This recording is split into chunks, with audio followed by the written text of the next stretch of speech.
In the women's draw, it was very interesting, very fun final. Emma Raducanu won her first women's Grand Slam title, first U.S. Open at 18. At 18. And Emma Raducanu, sorry. And I actually saw her really burst onto the scene when she played in the Wimbledon final. Not the Wimbledon final, but just she was part of the women's draw at Wimbledon, and no one really knew about her. She had reached the fourth round of Wimbledon, had to exit due to some difficulty breathing, and here you have an 18-year-old from Great Britain who in the U.S. Open entered the tournament ranked like 150th. She already had bought a plane ticket to go home had she not been able to win all of her preliminary rounds, all the qualifying rounds, just to make the main draw. So here you have an 18-year-old who had to qualify in the U.S. Open.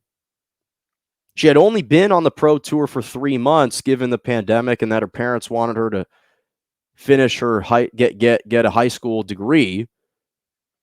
And yet she wins all 3 preliminary matches. In fact, she wins 10 matches ultimately.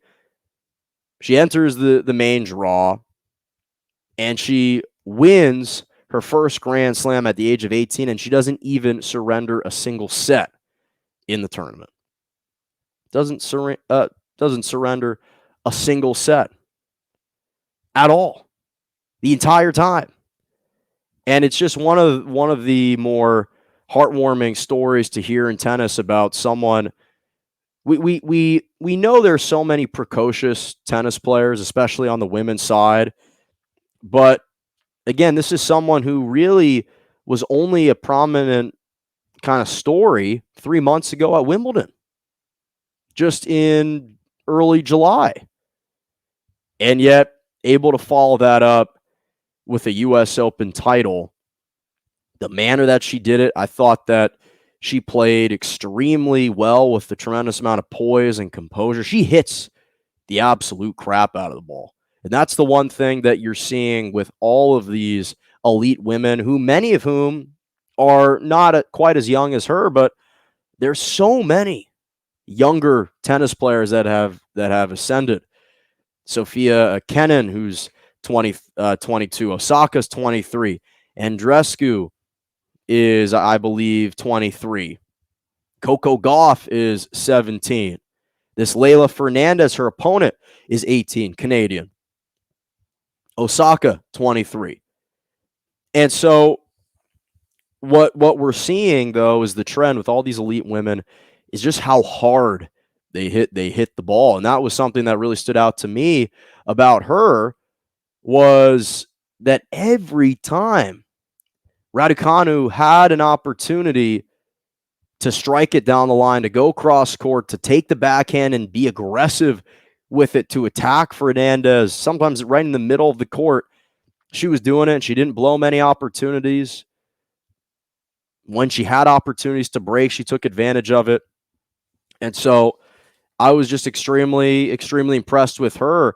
And I think that it's great for the sport. I think that it's great that a name that isn't just Serena Williams, and now kind of in the modern day isn't just Osaka, is able to burst onto the scene. So I think that it's great for the game. And I was happy for her that she was able to accomplish that. Big shout out to her.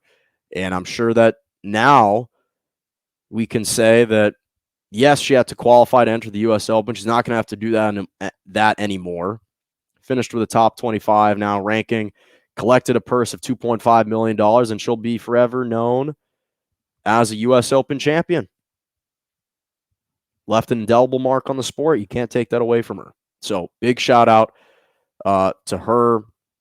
Major accomplishment for her team. It's a shame that her family couldn't be there. I know that because of travel restrictions due to COVID, they couldn't leave Great Britain to fly, which is an unfortunate reality. I would have thought that the U.S. Open might have been able to circumvent those restrictions. But shout out to Emma Raducanu. Big time performance for her to win a Grand Slam at 18. Tremendous.